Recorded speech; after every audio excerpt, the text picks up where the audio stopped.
La metáfora bélica es una de las principales más arraigadas y más difíciles de quitar, y sobre todo además cuando hablamos de enfermedades autoinmunes parece que llevan ya la propia metáfora incorporada, porque tenemos la idea del cuerpo que se ataca a sí mismo, ¿no? Entonces eso es muy consolador en un primer momento, porque nos hace vernos a nosotros mismos no como frágiles ni víctimas, sino como gente que puede plantar cara a esa enfermedad, ¿no? y que puede vencer al enemigo que le asedia.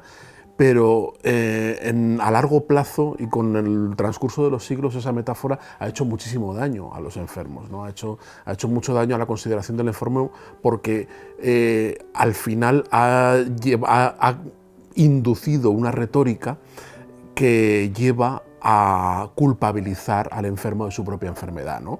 Y en lugar de ser un objeto de cuidados y un objeto de alguien que merece una atención y que merece que la sociedad, no solo la medicina, la sociedad se preocupe por él, es alguien que tiene que salir por sí mismo, ¿no? de su propia enfermedad, y al final, en cierta forma, si no logra curarse, si no logra sobreponerse a ello, es por su culpa, ¿no?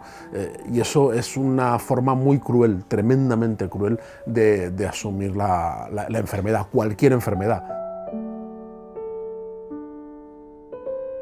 Yo durante un tiempo, incluso enfermedades autoinmunes que sabemos que no son consecuencia de nuestros actos, es decir, que están inscritas en los genes y se activan de formas más o menos misteriosas, la primera reacción de mi madre, por ejemplo, era atribuirlo al estilo de vida que llevaba, ¿no? Pues yo era joven, tenía 20 años en ese momento, y claro, pues tú es que eres un tarambana, es que no haces nada, claro. Eso debemos esforzarnos mucho por eliminarlo, ¿no? Por eliminar esa idea de la enfermedad como un castigo que se nos impone. Incluso en las enfermedades que son consecuencia de nuestra mala cabeza, incluso en esas, no tenemos la culpa, hay que decir, todo el mundo. Esto es que vivimos, tampoco es una cuestión. Pues sí, el cuerpo se castiga, nos vamos haciendo viejos y nos vamos estropeando, eso hay que asumirlo. No hay...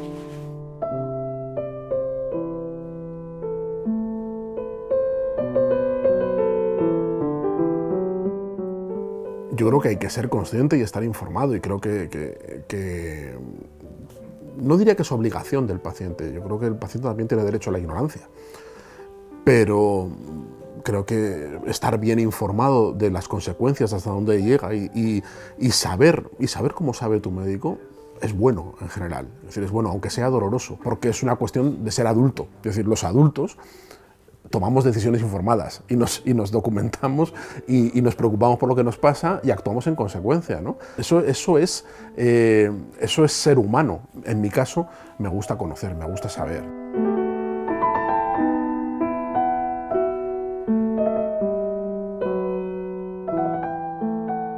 Yo entiendo que hay muchos médicos que no tienen tiempo para explicarnos cosas excesivamente complejas, y que entiendo también que hay muchos médicos que creen que no hay necesidad porque no nos vamos a enterar de nada, ¿no? Lo importante es que sepamos que si nos pinchamos esto, ya está, esto cura, tú pincha, cura. Esto puede ser así para pacientes agudos y para gente que va a urgencias a que le atiendan un momento, ¿no? Algo concreto. Un enfermo crónico es un enfermo experto, es un enfermo que ha aprendido mucho de su enfermedad, no solo por lo que ha leído y por la ingente información a la que ha tenido acceso, sino por su propia vivencia, ¿no? Él conoce su cuerpo, es muy consciente de su cuerpo, es muy consciente de lo que le pasa. Entonces yo creo que merece una información mucho mayor, y a veces hay médicos que se sorprenden de lo que saben los pacientes, ¿no? que se han informado y que están... Entonces yo creo que sí que, sin necesidad de dar una clase magistral, pero sí que a veces hay que explicar un poquito más.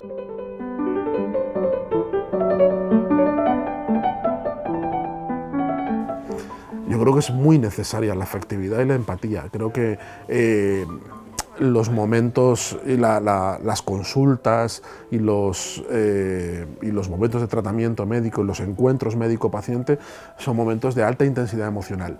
Para el paciente, evidentemente. El médico, claro, tiene que tener una distancia y tiene que tener una actitud profesional, porque no se va a llevar cada paciente a su casa ni se va a hacer amigo de cada paciente. Eso es evidente, por descontado. Pero ese pedestal no le tiene que impedir transmitir de forma afectiva. Se puede dar una información veraz y detallada y bien planeada de una forma completamente efectiva.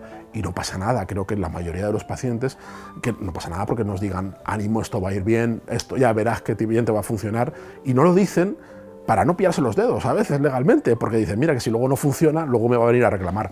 No, yo creo que la mayoría, sobre todo cuando hemos establecido una relación con el médico, ya sabemos, es decir, lo que esperamos es una palmadita de vez en cuando, que no viene mal, y yo creo que todos, en fin, todos saldremos mucho mejor, incluidos los médicos en ese sentido, ¿no? Yo en el libro, cuando subrayo como un detalle muy importante, que en el hospital de día me dan el teléfono y me dicen cuándo puedo llamar y demás. No he llamado nunca, es decir, no he tenido necesidad, pero saber que tengo ese teléfono ahí y que tengo alguien al otro lado con quien me puedo comunicar con mucha fluidez, me da una tranquilidad de espíritu enorme. Y eso, claro, eso requiere un diseño de las unidades y un diseño hospitalario y un diseño de las consultas que lo haga posible, ¿no? Y que no nos sintamos perdidos, y que cada vez que necesitemos del sistema sanitario o necesitemos de cualquier cosa, tengamos que empezar el proceso desde cero, ¿no? Tenemos que estar. Y creo que eso sí que está más o menos en los protocolos. Y creo que sí que, mal que bien, todos los hospitales y todas las consultas lo tienen más o menos asumido, que el paciente crónico es un paciente VIP, digámoslo así, y que tiene unas vías de acceso completamente distintas al paciente que le duele un callo y necesita que le atiendan en un momento dado, ¿no? Y yo creo que después de esta pandemia vamos a ver un rediseño muy a fondo, porque es verdad que muchas cosas de las consultas telefónicas y incluso consultas por WhatsApp, hay gente que se comunica con su médico por WhatsApp, se han impuesto por la situación de peste que tenemos, pero es verdad que podemos aligerar los hospitales, que el paciente puede estar más tiempo en su casa y tener una comunicación muy fluida, aprovechando la tecnología con sus médicos, que hasta ahora no sé muy bien por qué nos resistíamos a ello, ¿no? Probablemente la mayor conquista social, política y económica que ha tenido nunca jamás España en su historia ha sido la consolidación y la creación de un sistema público de salud universal, que no es el mejor del mundo. No sé quién lo dijo, lo de aquello que era el mejor del mundo y por qué se repite todo el tiempo. No es el mejor del mundo, es mejorable, pero sí es de los mejores del mundo, y nos ha hecho ser unos privilegiados que vivimos en una parte del mundo, de unos poquitos países, no muchos, donde existe este sistema de salud, ¿no? Y que marca una diferencia enorme con los países donde no existe. Mi hijo murió de cáncer, de leucemia, pero tuvo los mejores tratamientos, unos tratamientos que si hubiera tenido que abonarlos yo en un país sin sanidad pública universal, pues seguramente, en fin, me habría arruinado, habría tenido que pedir 1000 préstamos y trabajaría el resto de mi vida sin poder pagarlo. Es decir, así, eso es así. Y aquí tuve lo que podía tener, la máxima calidad asistencial y todos los tratamientos que se podían tener, y no lo pagué absolutamente nada, lo pagó la sociedad, porque la sociedad en su conjunto decidió que era muy importante. Bueno, pues ese consenso no lo podemos romper, ese consenso es crucial, y para no romperlo tenemos que asombrarnos de ello cada día, y no tenemos que darlo por sentado. Tenemos que esto es un esfuerzo colectivo, un esfuerzo de muchas generaciones de españoles, que es probablemente el mayor legado que nos puedan dejar nuestros mayores, los que construyeron este sistema, y que hay que defenderlo.